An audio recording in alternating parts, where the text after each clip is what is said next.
You make me feel so young. You make me feel so spring has sprung. And every time I see you grin, I'm such a happy individual. I'd like to start this first segment, our very first segment actually, with a question and answer period.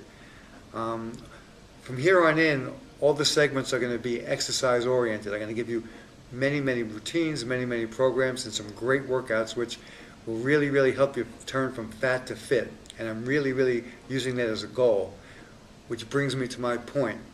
The questions are geared around the fact that the population in this country, people are so overweight and so obese. I'm going to be asked a couple of questions and hopefully be able to straighten some of those ideas out.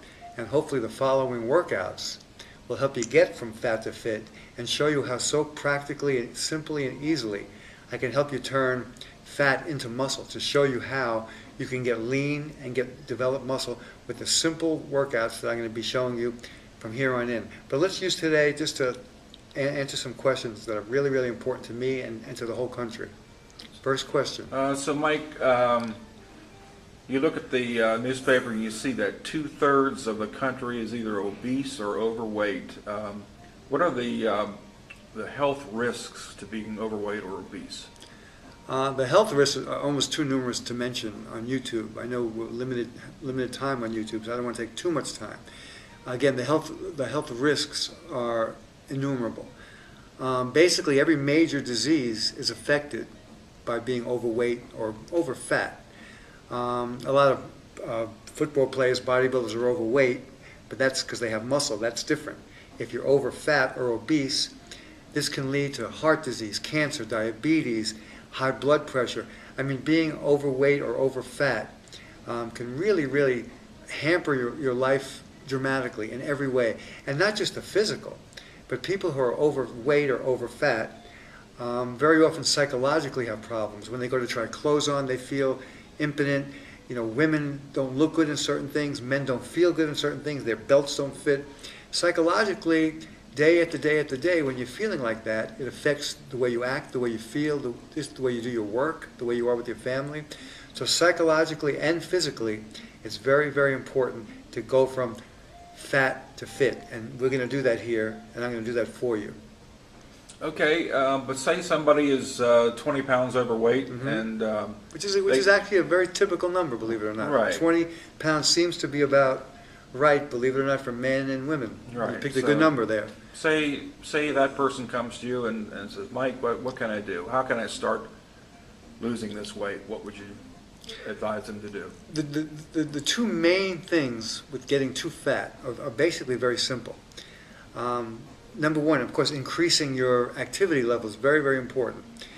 But there's a fine line between doing too much. Now, having done this business for so many years, I see people doing way too much exercise, which affects your body's ability to recover.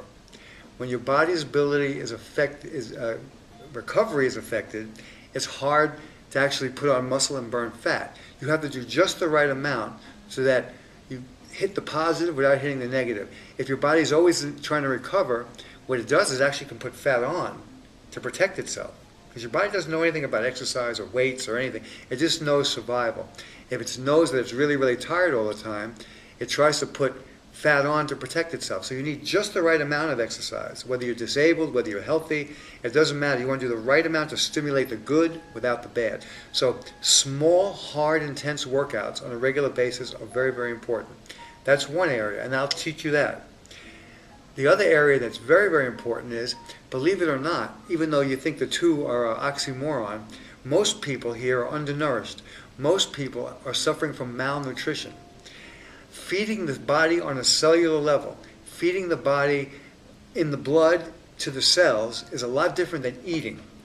Most people overeat dramatically, and they overeat the wrong thing. You have to feed your body on a cellular level, which means a lot of fresh food, which means a lot of raw food. Vegetable juices are great. Raw salads are great. Foods that aren't tampered. So you can be actually overweight or over fat two different ways. You can suffer from malnutrition from eating way too much calories, and then you'll get fat and gain a lot of weight, or you can eat just very poorly and eat very little, and you'll be underweight, but your body will still be over fat. Either way, it's malnutrition, and either way, it's because you're not feeding your body on a cellular level. Again, the way you feed your body on a cellular level is high nutrient, raw foods, vegetables, fruits, and so on, with low calories. That's the key. High nutrient, low calorie. You feed your body what it needs on a cellular level, and your body will snap into where the weight where it's supposed to be, genetically. And that's the way to do it, and I'll teach you that too.